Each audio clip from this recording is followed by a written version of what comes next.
Bonjour. Le premier chapitre de la Genèse est très intéressant. Il ouvre les portes de la Bible, aussi bien pour le monde juif que pour le monde chrétien, et d'une certaine manière aussi pour l'islam. Et que nous dit-il, ce premier chapitre? Eh bien, il nous parle de la création du monde. Quand on dit création, Beria en hébreu, le verbe bara, qui apparaît comme premier verbe inaugural, Bereshit bara Elohim, au commencement Elohim, Dieu créa les cieux et la terre. Ce verbe bara pourrait signifier que tout a été créé par la première parole. Or, lorsqu'on lit ce premier chapitre, on se rend compte que cette création ne se limite pas à l'apparition de la créature par rapport au créateur, mais surtout qu'il s'agit d'une mise en ordre qui est présentée en 6 jours. Est-ce que c'est 6 fois 24 heures ou c'est un langage d'écriture? Ça serait plutôt cette opinion qu'il faudrait suivre, c'est-à-dire que la Bible nous présente un Dieu qui ne crée pas le monde dans l'immédiateté, mais qu'il y a des étapes, premier jour, deuxième jour, troisième jour, et à chaque étape, il y a un constat. Vayar Elohim Kitov, et Dieu vit que c'était bien, dans le sens c'est viable, pour passer à l'étape suivante.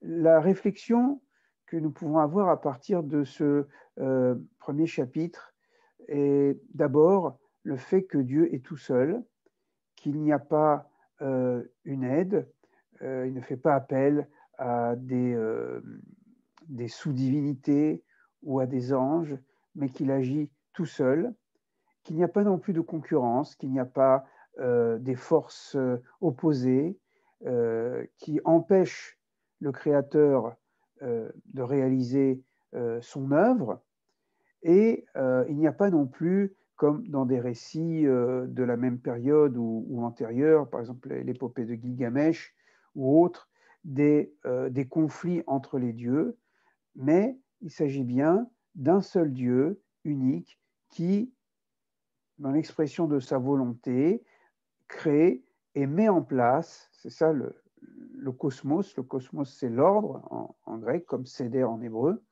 et une mise en ordre du monde jusqu'à la création de l'être humain, masculin et féminin, et ensuite le Shabbat de Dieu, qui signifie que Dieu maintenant laisse la place à l'homme, c'est-à-dire l'être humain, l'homme et la femme, pour continuer dans le monde qui leur est offert l'œuvre de la mise en ordre. Voilà. Et Dieu, dans sa toute-puissance, a l'humilité de se retirer. Comme disent les rabbins, là où tu trouves la grandeur de Dieu, tu trouves aussi son humilité.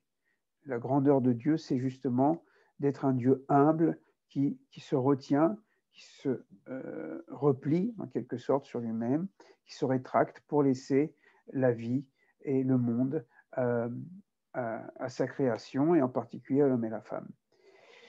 Ce premier chapitre pourrait nous donner les contours de ce qu'on pourrait appeler une religion universelle, c'est-à-dire par-delà les rituels, par-delà les dogmes, par-delà les expressions de foi de telle ou telle religion ou spiritualité.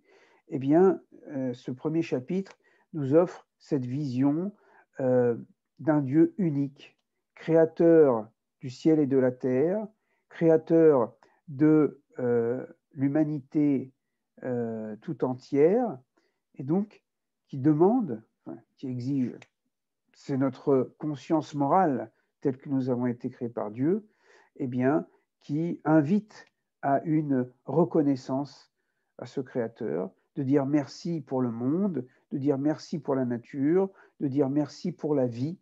Voilà, vous voyez, à ce stade, il n'y a pas nécessité de rituels particuliers ou d'affirmations dogmatiques, sauf le fait de se reconnaître comme créature par rapport à un créateur. Et ce premier chapitre pourrait être un chapitre consensuel pour l'ensemble de l'humanité, et dans cette reconnaissance de la vie, du don de la vie. Voilà, je vous remercie et à une prochaine fois. Au revoir.